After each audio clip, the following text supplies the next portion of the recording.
Wednesday को Nestle ने announce किया है कि नेस्ले D2C स्पेस में कदम रखने वाला है और इसकी शुरुआत करने वाला है दिल्ली से और बहुत ही जल्द मार्केट में अपना एप्लीकेशन लॉन्च करने वाला है जिसका नाम होने वाला है माई नेस्ले। बेसिकली नेस्ले अपने प्रोडक्ट को डायरेक्टली कस्टमर के पास सेल करना चाहता है और यहाँ पर ज्यादा प्रॉफिट कमाना चाहता है। और अगर मैं रिसेंट डेज की बात करूँ तो रिसेंट डेज में बहुत सारी ऐसी कंपनीज है जो अपने प्रोडक्ट को डायरेक्टली कस्टमर के पास सेल करती है। एग्जाम्पल के तौर पर हम रिलायंस जियो को कंसिडर कर सकते हैं और इसी के साथ साथ टाटा को भी कंसिडर कर सकते हैं। लेकिन आपको क्या लगता है कि नेस्ले जब D2C स्पेस में कदम रखेगा तो मार्केट में कंपटीशन बढ़ेगा या नेस्ले को इस चीज का फायदा होगा? मुझे कमेंट सेक्शन में आपका ओपिनियन क्या कहता है मेरे साथ जरूर शेयर करना। हाल ही में दुनिया भर के एक्सपर्ट्स ने कहा है कि 2023 तक रिसेशन जो है वो काफी तेजी से बढ़ेगा और इस चीज का नेगेटिव इंपैक्ट जो है वो इंडिया पर भी पड़ेगा। लेकिन टीवीएस सप्लाई चेन सोल्यूशन का कहना यह है कि मार्केट में फाइनेंशियल मार्केट में कितना भी क्राइसिस आ जाए लेकिन इस चीज का नेगेटिव इंपैक्ट नहीं पड़ेगा इंडिया के लॉजिस्टिक सेक्टर पर, क्योंकि इंडिया का जो लॉजिस्टिक सेक्टर है वो ज्यादातर सर्व करता है एंड कस्टमर्स को और कोई भी ऐसा सेक्टर जो एंड कस्टमर्स को सर्व करता है यहाँ पर ग्लोबल क्राइसिस के कोई भी इंपैक्ट नहीं पड़ेगा।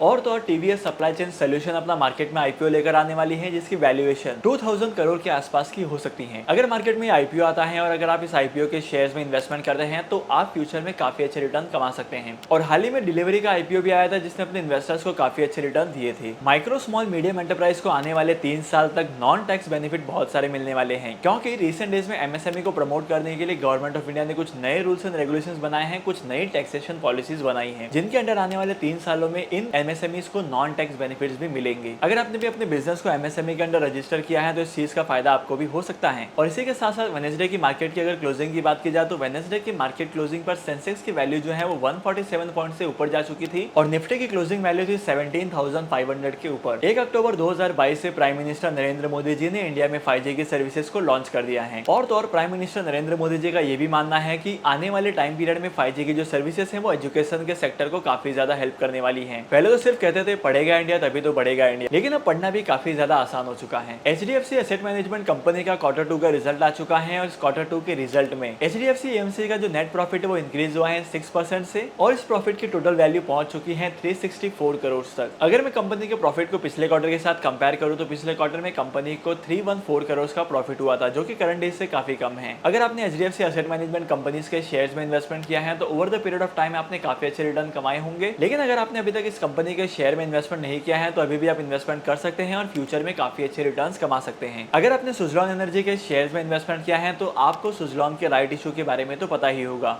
और तो और अगर आपने अभी तक राइट इशू का इस्तेमाल नहीं किया है तो आपके पास आखिरी चांस है, कल लास्ट डेट है राइट इशू का। तो सुजलॉन एनर्जी के शेयर्स में आपको जो राइट मिला है इसका इस्तेमाल कर सकते हैं और शेयर्स को लोअर प्राइस पर परचेज कर सकते हैं। सुजलॉन एनर्जी के शेयर्स में करंटली आपको डिप्स देखने को मिले होंगे, लेकिन अगर मैं लॉन्ग टर्म की बात करूँ तो लॉन्ग टर्म में यहाँ पर बहुत अच्छे रिटर्न्स कमाने को मिलेंगे। मोतीलाल ओसवाल ने महिंद्रा CIE को लेकर अपनी रेटिंग शेयर की है और यहाँ पर बाय रेटिंग देते हुए कहा है कि इस कंपनी के शेयर्स की प्राइस आने वाले टाइम पीरियड में 360 रुपीज के आसपास जा सकती है। अगर मैं महिंद्रा CIE कंपनी की बात करूँ तो इसके फंडामेंटल जो है वो काफी ज्यादा स्ट्रॉन्ग है और अगर आप यहाँ पर इन्वेस्टमेंट करते हैं तो डेफिनेटली आप 360 रुपीज से ज्यादा के रिटर्न्स कमाएंगे। लेकिन यहाँ पर शर्त यही है कि आपको लॉन्ग टर्म के लिए इन्वेस्टमेंट करना है। और अगर आपके पास डीमैट अकाउंट नहीं है तो डीमैट अकाउंट ओपन करने के लिए लिंक मैंने डिस्क्रिप्शन में दे दिया है। CG पावर के Q2 के रिजल्ट भी आ चुके हैं, लेकिन CG पावर का जो नेट प्रॉफिट है वो पिछले क्वार्टर के कंपैरिजन में गिर चुका है। CG पावर पावर सेक्टर की मेजर कंपनी है जो पावर से रिलेटेड सर्विसेज को प्रोड्यूस करती है और अगर इसके टोटल प्रॉफिट के ड्रॉप की बात की जाए तो इसका टोटल प्रॉफिट जो है वो 11% से गिर चुका है। तो यहाँ पर इस कंपनी के शेयर्स की वैल्यू भी गिरेगी और अगर आप यहाँ पर गिरते हुए वैल्यू पर इन्वेस्टमेंट करते हैं तो शेयर्स आपको डिस्काउंटेड प्राइस पर भी मिल सकते हैं। अब हम बात करते हैं DCB बैंक के बारे में और DCB बैंक ने भी अपने फिक्स डिपॉजिट के इंटरेस्ट रेट को इंक्रीज कर दिया है। DCB बैंक एक प्राइवेट सेक्टर का बैंक है जिसने अपने इन्वेस्टर्स के लिए FD की रेट को 50 बेसिस पॉइंट से इंक्रीज किया है, मतलब 0.50% से। अगर आप यहाँ पर इन्वेस्टमेंट करते हैं तो आपको 0.50% एक्स्ट्रा इंटरेस्ट कमाने को मिलेगा। लेकिन मैं तो आपको पर्सनली एडवाइस करूंगा कि अगर आप बैंक में FD करवाते हैं तो इससे बेस्ट ऑप्शन होता है स्टॉक मार्केट में इन्वेस्टमेंट करने का या इससे बेस्ट ऑप्शन होता है म्यूचुअल फंड में इन्वेस्टमेंट करने का। अगर आपको जानना है कि कौन से कंपनीज के शेयर्स में इन्वेस्टमेंट करना है, कौन से म्यूचुअल फंड में इन्वेस्टमेंट करना है, तो इन दोनों के ऊपर मैंने कंप्लीट सीरीज बनाई है जिसकी लिंक आपको डिस्क्रिप्शन में मिल जाएगी। इंडसइंड बैंक के भी Q2 के रिजल्ट आ चुके हैं और इंडसइंड बैंक का जो Q2 का प्रॉफिट है वो इंक्रीज हो चुका है सडन 60% से और सितंबर के क्वार्टर में इस कंपनी को 1787 करोड़ का प्रॉफिट हुआ है जो कि ईयर ऑन ईयर बेसिस पर काफी ज्यादा है। और अगर आप बैंक के इक्विटी शेयर्स में इन्वेस्टमेंट करते हो तो यहाँ पर बहुत बार आप बैंक के फिक्स डिपॉजिट या सेविंग अकाउंट के जो रिटर्न्स होते हैं उससे ज्यादा ही पैसे कमाओगे, क्योंकि यूजुअली अगर आप बैंक के शेयर्स में इन्वेस्टमेंट करते हो तो यहाँ पर 4 to 5% के रिटर्न आराम से जनरेट होते हैं। डॉलर के कंपैरिजन में एक बार फिर से इंडिया का रुपी जो है वो गिर चुका है और अपने ऑल टाइम लो को टच कर चुका है और आज के मार्केट क्लोज होने पर इंडियन रुपए की वैल्यू थी 82.36 रुपीज की। इंडियन करेंसी की वैल्यू लगातार गिरते ही जा रही है, लेकिन गवर्नमेंट ऑफ इंडिया ने इंडियन करेंसी की वैल्यू को गिरने से बचाने के लिए कुछ नए स्टेप्स लिए हैं। अगर आपको इनके बारे में जानना है तो इसके ऊपर मैंने एक डेडिकेटेड वीडियो बनाई है, जिसकी लिंक आपको डिस्क्रिप्शन में मिल जाएगी। तो आज के इस इंपॉर्टेंट वीडियो को यहीं पर खत्म करते हैं। होप करता हूँ कि आज की वीडियो का कंटेंट आपको वैल्यूएबल लगा होगा। अगर आपने आज के इस वीडियो से कुछ नया सीखा है तो इस वीडियो को लाइक करना, शेयर करना, इसी के साथ साथ और अगर आप इस चैनल पर नए हो तो इस चैनल को सब्सक्राइब करो। मैं आपको मिलूंगा अगली वीडियो में नए टॉपिक के साथ, एक इंटरेस्टिंग टॉपिक के साथ। तब तक के लिए signing off, happy investing and good bye.